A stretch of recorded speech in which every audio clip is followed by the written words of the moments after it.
queria chamar o pastor Sérgio. Pastor Sérgio, por favor, salva de palmas.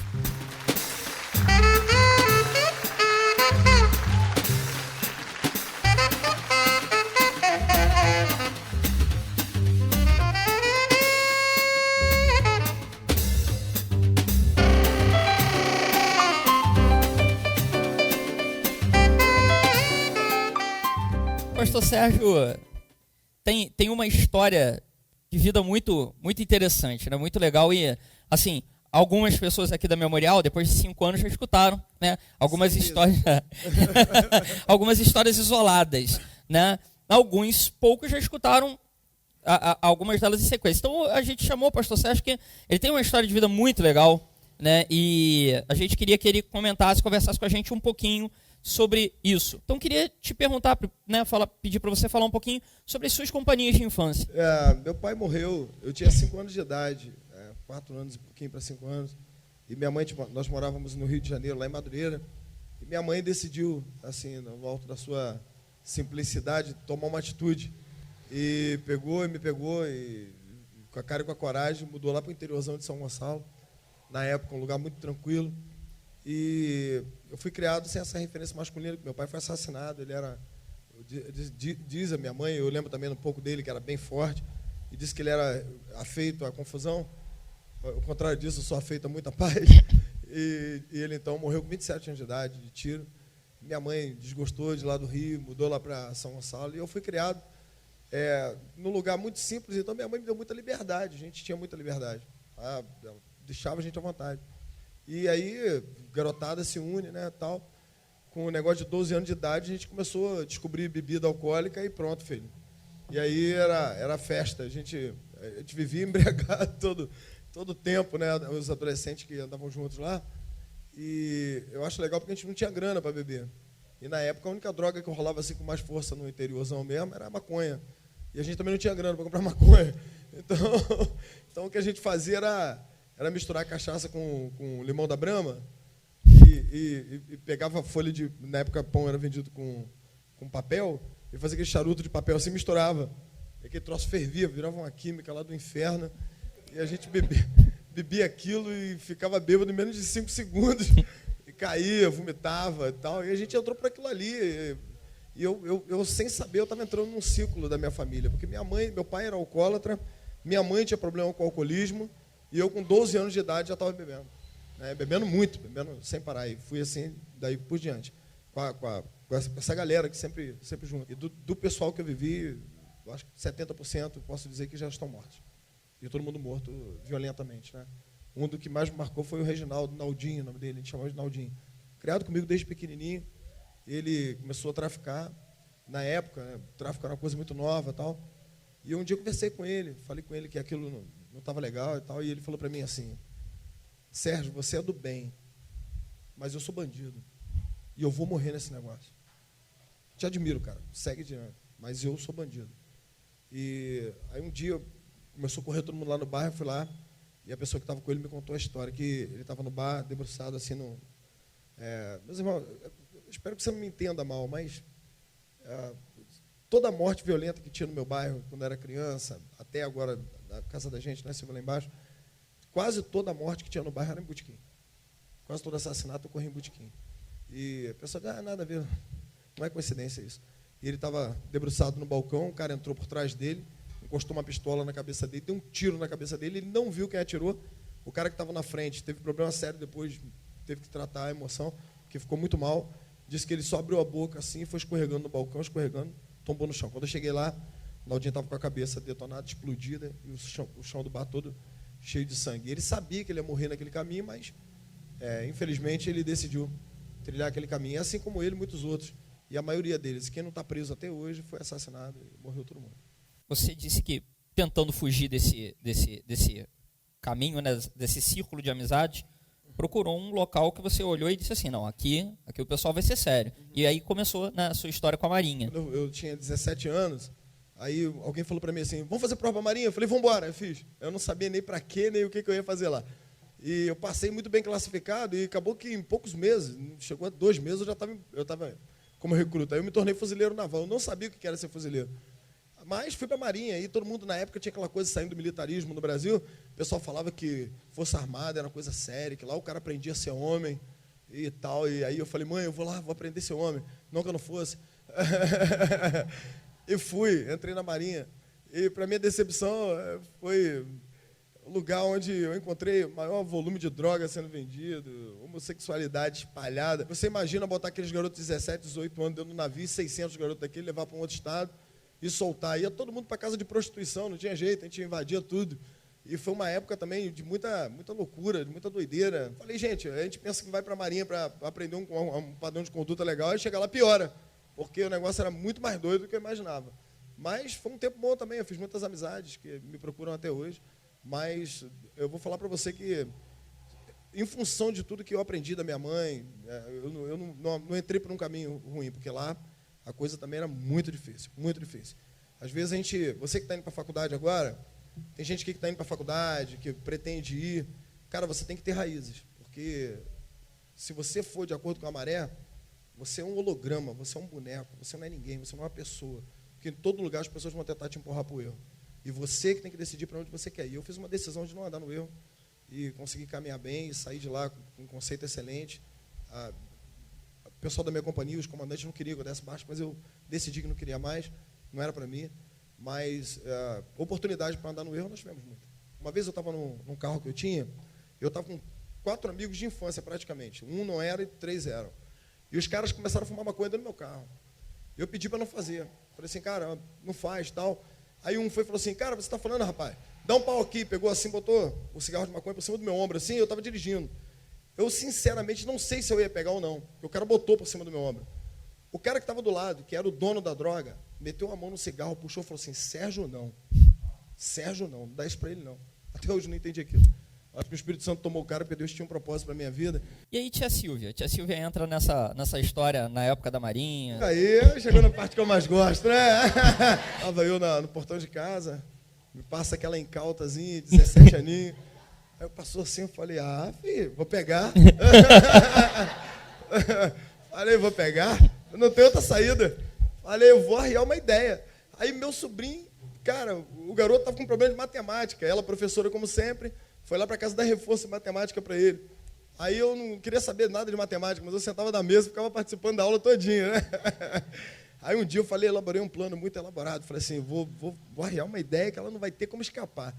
Aí sentei na mesa com ela e soltei essa. Você quer namorar comigo? Para minha surpresa, eu falei, quero.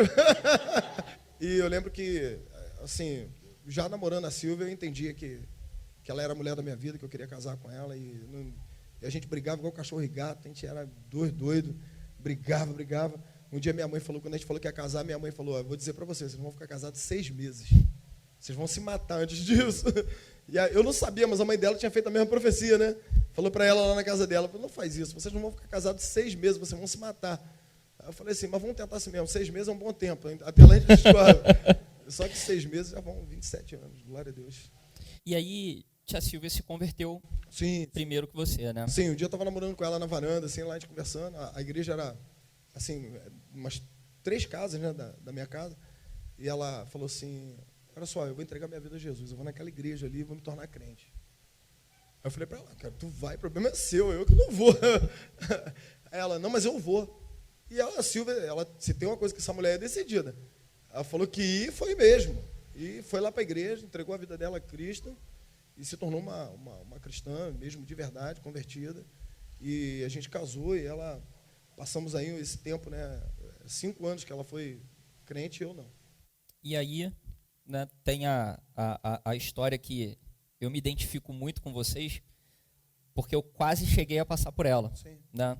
Deus me livrou dessa. Sim. Mas durante o tempo que eu e Cíntia passamos por isso, vocês dois, né, foram um suporte muito grande para a gente, né, porque foi uma época muito difícil, que foi a perda de um filho. Né?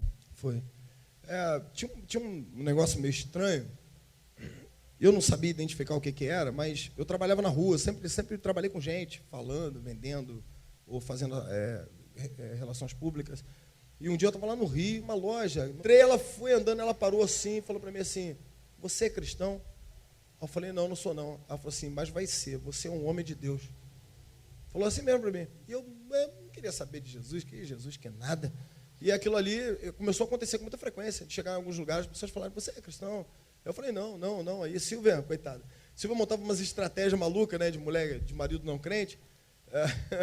Eu chamava o pessoal lá em casa para fazer culto de oração, né, escondido. Quando eu chegava, estava lá o pessoal. E eu passava na sala, mas falava, caramba, esses crentes aqui na sala, meu Deus. Eu ficava todo fora do esquadro. Uma vez eu bati de carro, quase morri, explodiu um carro na traseira de um caminhão.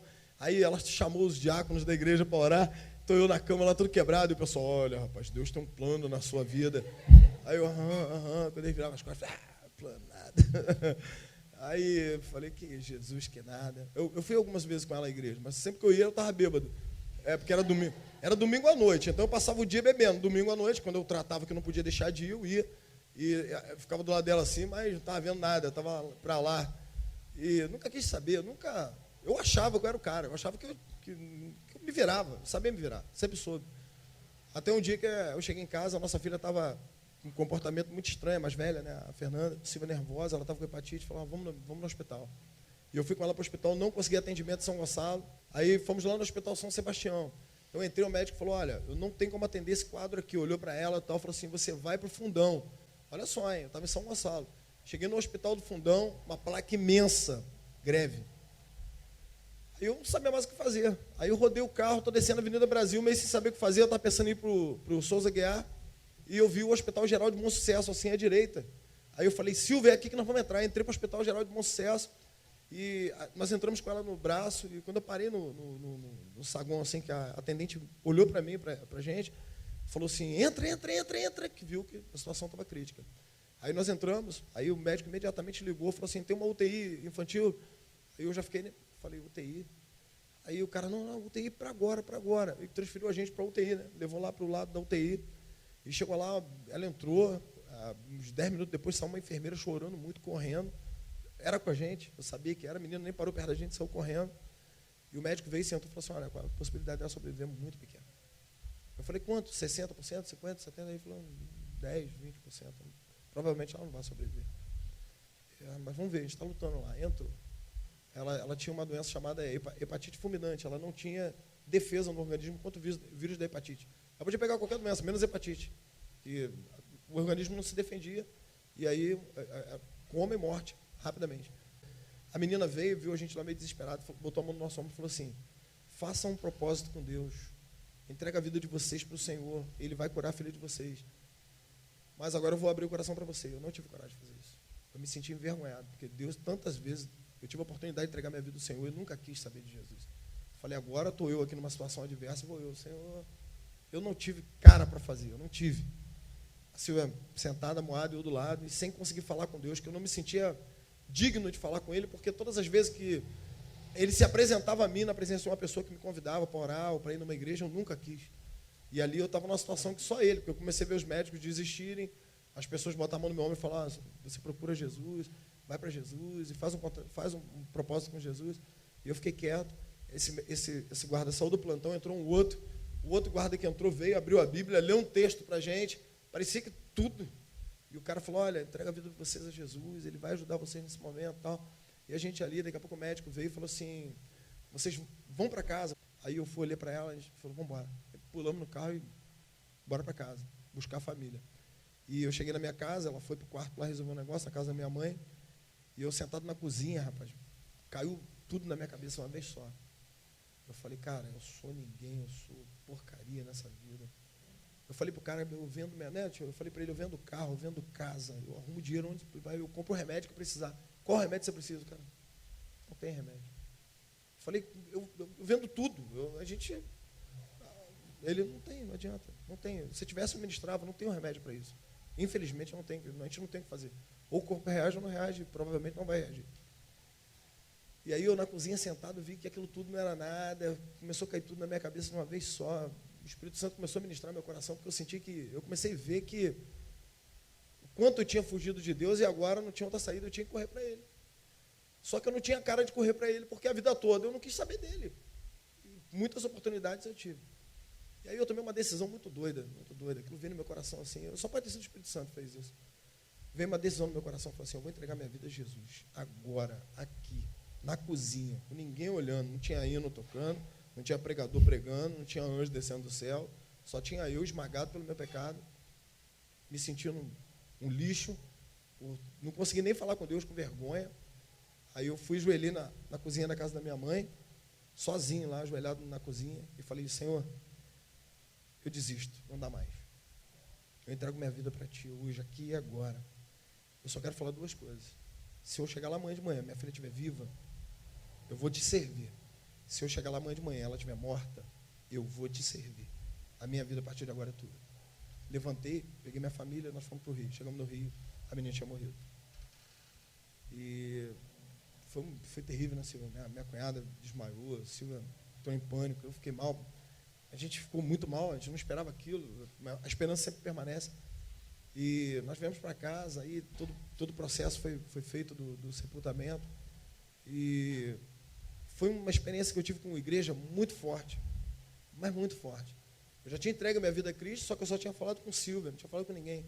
E foi num domingo de manhã o sepultamento, né? E o pastor Daniel Clementino acabou praticamente com o culto da manhã, deixou lá um grupo lá pequeno, pegou e falou: irmãos, morreu o filho de uma irmã aqui da igreja, nós vamos lá fazer um apoio. Gente, eu estava no cemitério sentado assim, eu e Silvia, né? Começou a chegar carro que eu nunca tinha visto, aquele monte de carro, a Kombizinha velha da igreja, que está até hoje lá, a mesma Kombi. Chegou e começou a descer aquele mundo de gente, e começou aquele monte de gente me abraçar, chorando, gente chorando comigo, todo mundo me abraçando, gente que eu nunca vi, e me abraçando, e falando: conta com a gente, conta com a gente. E o pastor abriu a Bíblia e pregou um sermão, que aquilo entrou no meu coração, trazendo uma paz tão grande. E foi a primeira experiência que eu tive com a igreja, foi a igreja me abraçando na morte da minha filha. Eu falei: cara, nunca mais eu largo esse negócio, eu quero isso aqui pro resto da minha vida. Isso aqui, minha vida passou a fazer sentido naquela hora, não teve jeito. Eu falei: é isso aqui que eu vou fazer pro resto da minha vida. E quando tudo aquilo acabou, eu falei para minha esposa, eu quero entregar minha vida a Jesus. Eu entreguei a vida a Jesus e quero fazer isso agora na igreja. Aí ela falou assim: não, tem culto quinta. Era terça, quarta-feira. Chegamos lá na igreja quinta-feira, o cara pregava e nada do cara fazia apelo. Eu já doido para ir na frente, eu queria levantar as duas mãos, eu queria correr lá para frente. E o pastor falou: eu queria saber se tem alguém, mas ele sabia que era eu. Eu fui lá na frente, entreguei minha vida a Jesus, foi uma choradeira na igreja, todo mundo abraçado e tal. E eu vou dizer um negócio para você. Deus pegou aquela dor de perder um filho e transformou aquilo tudo em alegria de servi-lo. Nada para mim, para Jesus, é pesado. Nunca foi, né, Senhor? Nunca foi. As pessoas batiam na minha casa, não era pastor, não era seminarista, não era nada na hora do dia. Era tudo para Jesus. Meia-noite, as pessoas batiam na minha casa: me levar no hospital. Meu carro não parava, carregando gente para o hospital. Morreu gente dentro do meu carro. Eu carregava gente teve quase filho dentro do meu carro, uma mulher estourou a bolsa dentro do carro, e quase que o neném nasce, quase que eu faço parto. E eu levava o pessoal da igreja que estava doente para o hospital, dirigia aquela Kombi para cima e para baixo. Eu lavava o pátio da igreja, eu trabalhava na cantina, eu pregava em tudo quanto era culto nos lares. Eu falei: Deus, eu só não quero nunca perder esse sentido da minha vida, que a minha vida passou a fazer sentido quando eu passei a viver para a glória de Deus. Eu falei: agora minha vida não é mais minha, eu agora quero viver para o Senhor. E Deus me deu a graça ainda disso virar profissão hoje, né? Que hoje, graças a Deus, eu vivo do ministério e eu vivo fazendo aquilo que eu mais gosto. É que nem jogador de futebol, gosta de bola, joga bola. Eu gosto de igreja, eu amo igreja. Se deixar, eu acordo igreja, durmo igreja. E Deus me chamou para isso. E a minha vida passou a fazer sentido, realmente. Depois que eu entreguei minha vida para Jesus, e eu quero dizer um negócio para você: nunca mais eu quero voltar atrás. Nunca mais na minha vida eu quero pensar a minha vida sem Cristo, porque não faria sentido. Conforme diz o Rafael, eu tive do lado de lá. Fui criado numa família alcoólatra, no meio de gente que nunca tinha ouvido falar de Jesus. Minha mãe era espírita, depois deixou de ser também. Isso foi maravilhoso, né? Porque a Silvia entregou a vida a Jesus, eu entreguei minha vida a Jesus. No dia do meu batismo, minha mãe entregou a vida a Jesus. Aí a família toda passou a servir a Cristo unida. Minha mãe trabalhava na igreja, fazia bolo, levava para a gente quando estava fazendo mutirão. E toda a nossa família entregou a vida a Cristo. E a Renatinha teve esse prazer de ter sido criada no reino. E quando fez 12 anos de idade, falou para mim: pai, eu sou crente, eu quero batizar. Passou pelas águas do batismo. Hoje minha filha também serve ao Senhor Jesus. Essa é a minha história. Muito obrigado, gente. Salva de palmas. Obrigadão, pastor.